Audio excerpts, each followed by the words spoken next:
Hi, friends.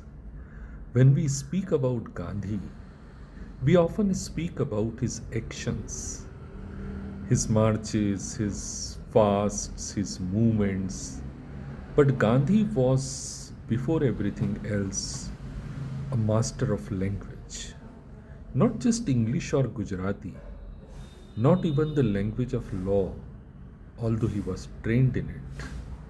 Gandhi mastered something deeper, the language of moral clarity. And this is where Gandhi becomes a bridge between language, literature, law, and leadership. Gandhi believed that truth begins with how we speak. A simple sentence of his could carry the weight of a philosophy. Consider his line: My life is my message. This is extraordinary English, not because it is complicated, but because it is perfectly simple. Gandhi understood that clarity is power. His language was never ornamental, it was ethical. Gandhi's mastery of language teaches us that words shape moral perception. Leadership begins with clarity of words. Words shape moral perception.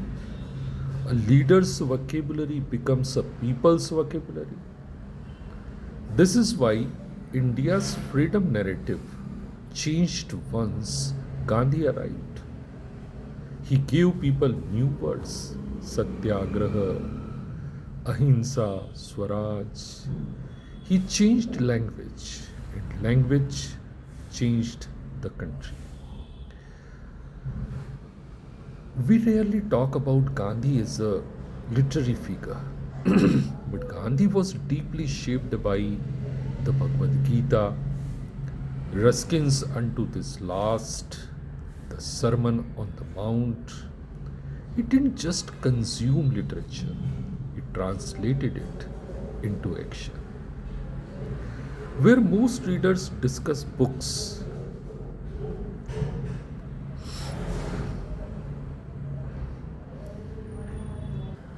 Gandhi lived the books he read. This is a profound literary lesson. Literature becomes leadership when ideas turn into ethical action. His Hind Swaraj itself is a philosophical political text written in the form of a dialogue, a literary choice that reflects Indian civilizational pedagogy. Gandhi was trained in law, but he did not remain confined to legal procedure. He transformed the law into conscience. For Gandhi, law was not merely a system of rules, but a system of responsibility. He believed that the highest law is the inner law of truth. This is why he said there is a higher court than courts of justice, that is, the court of conscience. He turned legal protest into moral protest and legal resistance into ethical resistance. His courtroom presence in South Africa and later in India showed the world that law is not only punitive, it can be transformative. Justice is not only institutional, it can be personal. Leadership requires understanding the spirit, not just the letter of the law.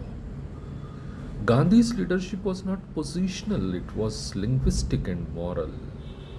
He led through vocabulary, words like ahimsa, satyagraha, metaphors like salt as freedom, narratives like Ram Rajya, dialogue like constructive program. Leadership was for Gandhi was a form of communication discipline.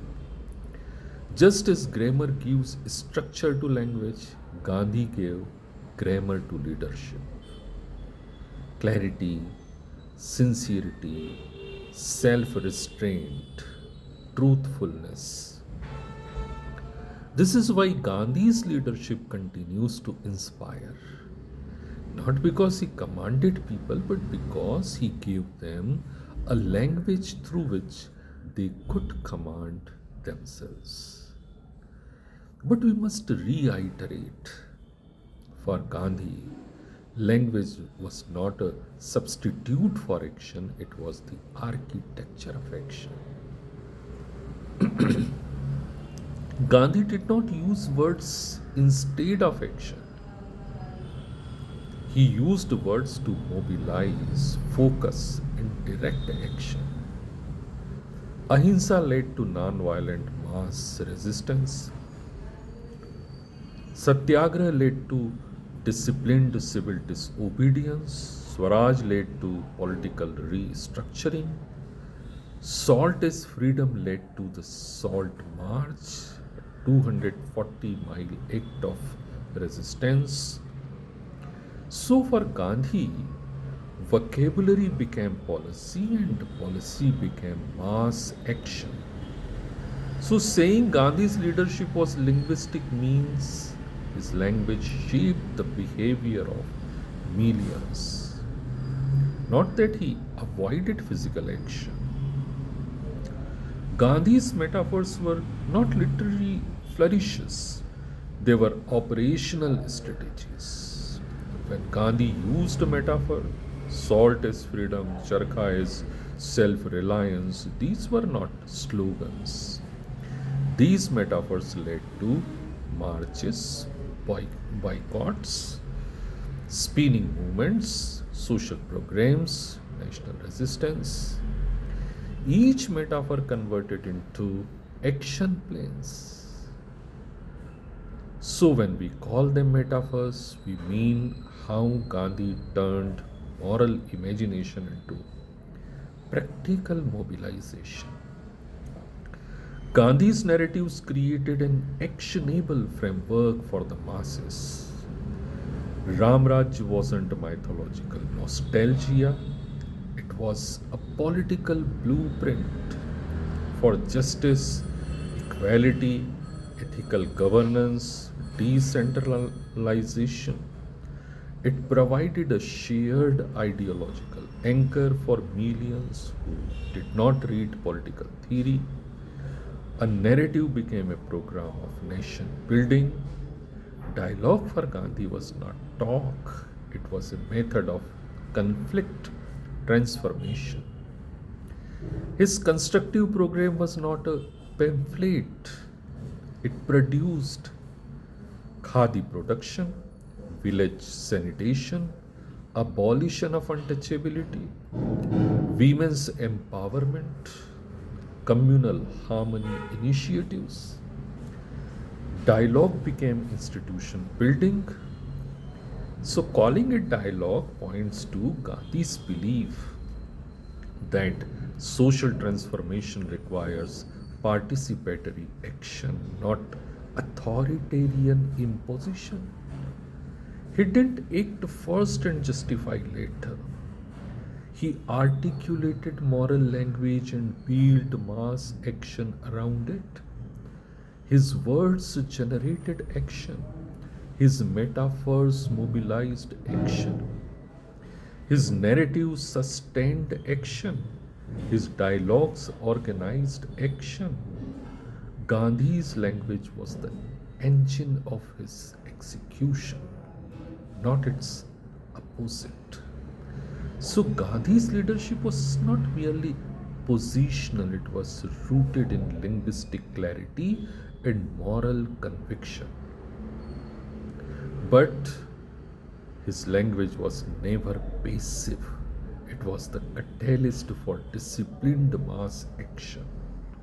He led through a vocabulary that mobilized people, metaphors that became strategies, narratives that shaped collective purpose, and dialogues that translated ethics into concrete programs.